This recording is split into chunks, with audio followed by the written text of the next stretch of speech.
about to be released, and I'm going to give you a sneak preview of some of the ideas that are in that book. And in particular, what I want us to do is really think about the internet. All of us have memories that are quite early about the internet, right? How many of you in this room remember the idea of surfing the internet? Surfeando. All right, you remember that. How many of you today use the expression of surfing to describe your experience of the internet today? Almost no one, right? Almost nobody. So what is it that's happened, and how can we sort of not necessarily go back to surfing, but understand what was important about that experience of serendipity, of discovery, of browsing, of finding new information in ways that we felt we had power over? How do we get to that point? And what are the major issues that are engaging with this? So I'm going to give you a bunch of examples. I am sad to say that some of them are a bit critical and negative, but they are all intended to give us the inspiration and the hope to ensure that we really ensure that we have a digital future that is inclusive of all of us across the planet, inclusive of people of indigenous descent, inclusive of people from the working classes, inclusive of those of us who might lose our jobs in relation to automation, inclusive of all of us who believe in the ideals of democracy. I am headed to President Fox's ranch to speak about this in literally 2 days. So I'm excited to give you some of my thoughts now and to get your feedback. All right, fantastic. We are at an incredible moment right now in the world, and in some ways it's very wonderful, in some ways it's really problematic. The top 7 people in our world have as much wealth as the bottom half, 3.5 billion people in our world. And 2 of the biggest tech companies in our world have acquired a valuation of over $1 trillion US, which is a number that has never been surpassed by hardly any company in the history of the world. And I'm speaking about Amazon and Apple here. So, do you all remember, right, that moment when the internet felt a bit like the Wild West, like we were cowboys kind of on the frontier, right? We were kind of exploring the world. And that's a line I'm going to say for President Fox, because he loves to be a cowboy. But what happened is, as all of us gained access to the internet across the world, and we all started to create our own web pages, our own blogs, our own content, our own news forums, we started to realize there is so much out there that we don't know how to find information that's meaningful for us, how to extract the signal from the noise, right? So what ended up happening is we began to turn to a couple different websites, and I think you know them all, right? Like Facebook and Google and Airbnb and Amazon, and these are what we call intermediaries. They are in the middle between us and one another, and not necessarily problematically. They are efficient sites, they produce valuable services. Google in particular, I gave a talk recently at Google with some criticism. They have created absolutely wonderful technologies. I'm writing my latest book on Google Drive, right? But what has happened transactionally as we all turned to these websites is we made a few people and their investors the greatest amounts of money that have ever been made in the history of the world, while realizing that this is disrupting, not always in positive ways, many other aspects of our lives. Now let me give you a very simple example of this. Instagram. How many of you use Instagram? That's a lot of people. Instagram is owned by Facebook. It was sold to Facebook for a little over $1 billion, and it had 14 employees, average age of 27, and that was within 3 months of when Kodak, how many of you know Kodak, right? Which was a powerful digital imaging company and an imaging company, period, with many, many patents, went bankrupt. Kodak had about 40,000 employees, and they all lost their jobs, while 14 people became billionaires, or hundreds of millionaires, right? And so transactionally, on a macroeconomic level, that is a certain sign, it's a harbinger. This is not to demean or put down the incredible value of Instagram. It's really fun to use, and it's really eye-opening in a lot of ways, right? but it means that we're entering a society that might be generative digitally of greater amounts of inequality unless we do something about it. Now let me give you an example of this. How many of you take Ubers? Like almost everyone, right? That many people. Some people. And when you take an Uber, right, the drivers for Uber are not actually securely employed by Uber. They are what we call independent contractors. And Uber itself is not a taxi company, even though in a sense it's the biggest taxi company in the history of the world. When you pay money to Uber, you pay to Uber Technologies, right? So what that actually means is you can make a great amount of money and have a great amount of political and social power in the digital world by owning almost nothing and hiring almost nobody, right?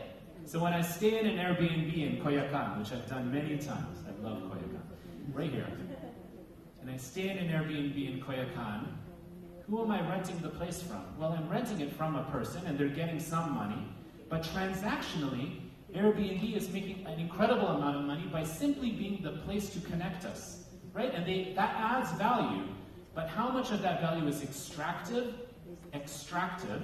versus inclusive? So I think this is a very important issue that we need to look at, and that is a symbol of Alibaba there, the Chinese tech company. And I've interviewed Jack Ma for my new book, but we can actually replace that also with Jeff Bezos and Amazon. And Jeff Bezos has recently been stated to be the richest man in the history of the world. So we're at a very interesting moment, and actually in particular, Google, and I just mentioned that I spoke at Google, Google calls itself an AI company, artificial intelligence. And so I'm a former engineer and an artificial intelligence developer. I did my graduate work at MIT and my undergraduate work at Stanford as an engineer. And when I was building AI systems, everybody kind of laughed. This is how old I am, right? Because AI was seen as sort of science fiction, or are we talking about Terminator, are we talking about Minority Report, etc., right? But actually, in reality, AI has become a real reality, And this is for three reasons. One is we've exponentially increased computational power, one. Two, per price point. Two is we've exponentially increased storage power per price. And three is because all of us have this in our pockets, right? Which means we're always providing data to faster and cheaper machines that can compute and store ever quicker than ever. The problem, though, is as we build intelligent machine learning systems, they might reflect and neutralize and make normal and mainstream the biases and inequalities of our world today. And this is just a simple example of that. Our very handsome former president of the United States, unlike the current one, and he was, so there was a website, right, an application developed by a company called FaceApp, which is from St. Petersburg. Some of you might have heard about this. It's very similar to Hot or Not, which Mark Zuckerberg developed before Facebook. And what FaceApp would do is take people's faces on the internet and make them look more beautiful. And it turns Obama's face more white. And why is that happening? For three reasons. One is what technologies we end up creating that are supposed to be AI technologies depend on who creates them, right? Like if I'm going to create a technology that is supposed to order or structure or organize the world, obviously I'm going to create it based on how I view the world. That's one. Two is AI systems are machine learning systems. They learn from the data that's out there, that's out on the internet. And one thing we know is that our world is not yet as equal as it could be or should be, right? We're having major issues in the United States right now in relation to women's issues, right? With our Supreme Court justice, right now. But this is also true for minorities, people of Latin American descent, people of African American descent. These biases are based on theories of what we call implicit bias, which is a finding in the cognitive sciences that has been more or less proven to be true in a number of different controlled studies. Right? So one is who builds it, two is what it learns from, and three is these systems are being embedded everywhere we can possibly imagine, and we're not even sure where that's happening. And I'm going to give you some examples of that. So the systems are not audited, meaning I get to see what's going on, and kind of interrupt the process and kind of converse and communicate with systems, then they can end up creating a world that is actually more unequal. And so this is not me being negative, it's me saying we have an opportunity to do better. Okay, I want to give you several examples of this. I'll make this quick, and then I'll go to the global level in this talk, because I got 33 minutes. No problem. So, Google had an issue that came up several months ago, where some pictures of African American, of black people in the United States, its image recognition systems was unable to tell the distinction between these pictures of black people and gorillas. And so, there are problems. There are always false positives that occur with AI and machine learning systems. I wouldn't argue that they are the norm. Often they're the exception, but we need to pay attention to the exceptions so we can learn from them and create better technology, right? And so how did Google, that's the most telling part, respond to this issue?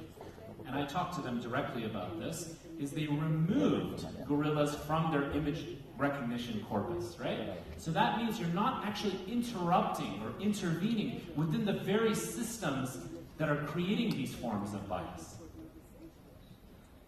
Now this is more serious because we're starting to embed machine learning and AI systems in our institutions in the United States, and I would imagine some of this is happening here in Mexico and even in DF. I'll give you a simple example of this. So this is a project called Compass. It's a system that's being used right now in courtrooms. And in courts, when you are on trial and you're found to be guilty or innocent, the judge makes a decision on how many years of prison you might get or how much of a fine you might pay.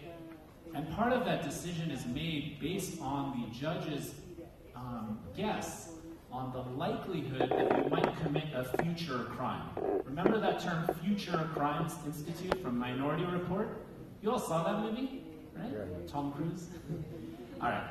So we are building Future Crimes Institutes technologically with systems like Compass. The problem is those systems, again, are reinforcing the biases of our world. It turns out, with this African American man on the left side and this Caucasian man on the right side, the African American man, even if he didn't actually ever commit a felony or a crime prior to this decision, the system and the Caucasian man did.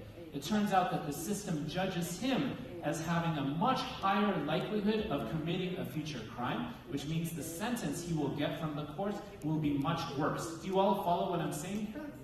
Right?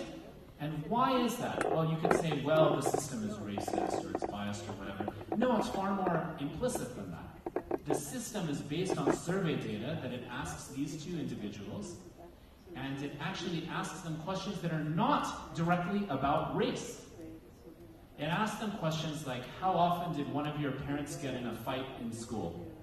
Or was one relative of yours placed in jail? And it turns out in the United States, far greater numbers of minorities have had these problems than Caucasian people. So these are what we call correlated data, right? So it's some information that might be environmental that could be linked to the system that then makes decisions about your life. It's structuring your future. So we're building digital futures in ways that are not transparent to us. One judge actually came out and said, you could have molested a child every day of your life and come out from this system as being low risk. And it turns out with this system that African Americans are predicted by the system, independent of whether they have a prior conviction, right, as having 77% higher chance of committing a violent crime. So, sometimes I get in these conversations with people and people are, and folks are saying, well, wait a second, these systems, it's a process, we're making them better and better, and I completely agree with that.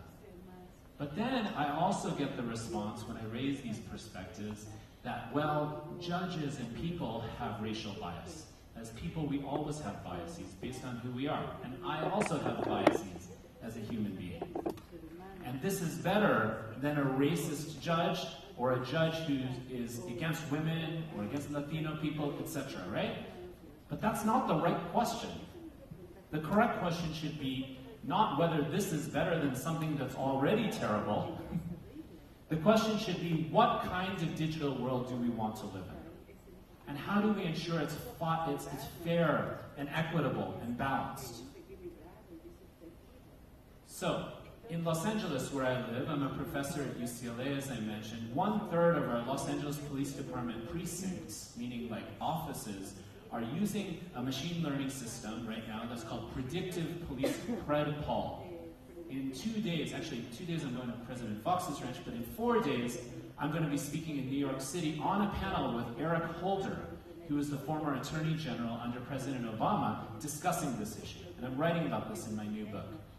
And what this system is doing is it collects data, what we call metadata, data about crime reports, and it's analyzing that data, and it's making a decision based on a machine learning system, what's called partially generative neural network system, just so you know the name. And it's making a decision based on that about whether the crime is a gang crime or not.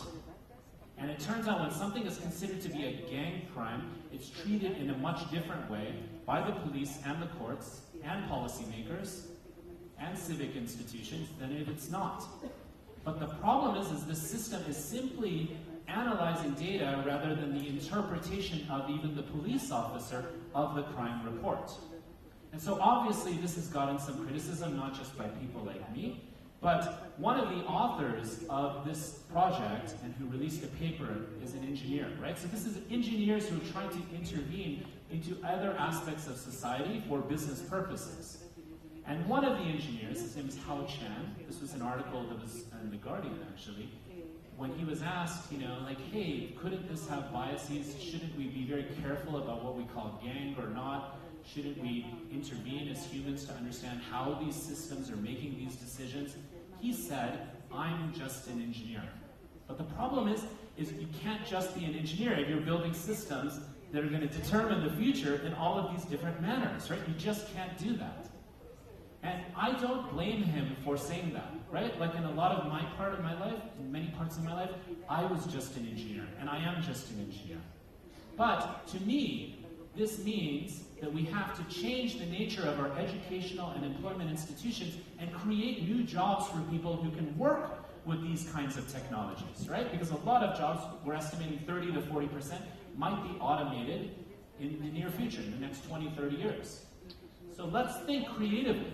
Let's think humanistically. Let's think in ways that are inclusive. All right. So now I'm going to bring up Mr. Bezos.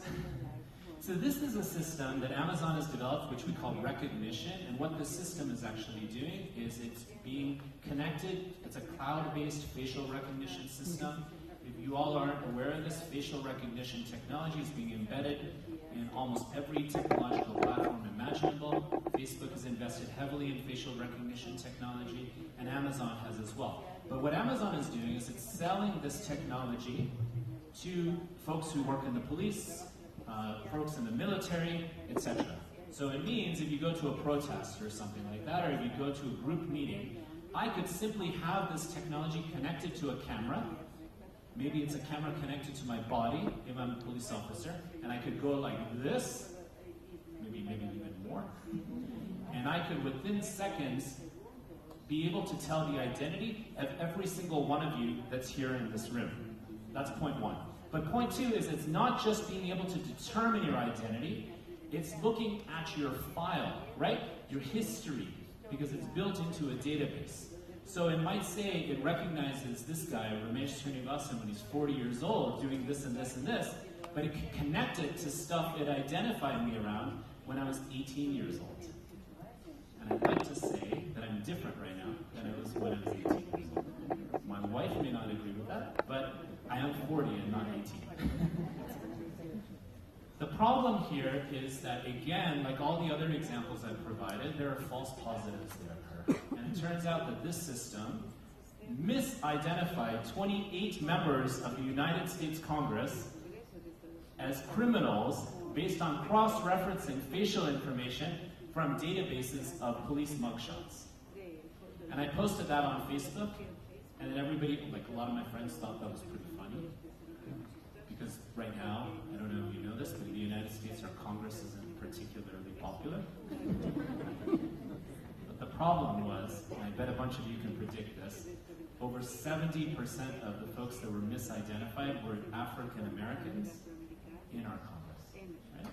So again, we need to audit these systems. We need to intervene. These are opportunities to do better, not opportunities to blame or scream or be childish. They're opportunities to think about a digital future economically, politically, socially that is inclusive, that is balanced. So one last example before I talk about Cambridge Analytica, who's in my book, and Alexander Nix, is a system that we're embedding, and I want you to understand this. AI systems are not just about these racial or policing or military issues. We're also building automated AI machine learning systems for our industries, right? Self-driving cars, but also systems for people who do human resources work. Do you understand what I mean? When I apply for a job, usually a human being looks at my CV and then looks at the CV of all the other applicants and then makes a decision who we're going to interview. And like when we have job searches at UCLA, we sometimes get 300 applications for one position. So it's like pain in the neck, it takes too much time, too much labor, so these systems seem really smart. And what this system is doing, it's called word embedding. And this is a paper that was published in the most prestigious journal called Science, which is like our dream to publish them as scholars, right? What the system was doing is it was scanning people's CVs and looking for text that's in the CV, and based on that, it was making determinations of how ready or prepared or qualified someone is for that job. So it would make the cut from 300 to 10 people, for example, right? And what we found occurring here is for science and technology jobs, women, you're going to predict this, with men with identical CVs, went to Stanford, went to MIT, has these scores, has these many papers published, whatever, right? But we're finding that women in these systems, 80% bias to not select them for these jobs. Again, because it's learning from a world where there's implicit bias, if not explicit, that says, hey, women are not really science and engineers. There's even some people who have gone to say, they were born to not be that way.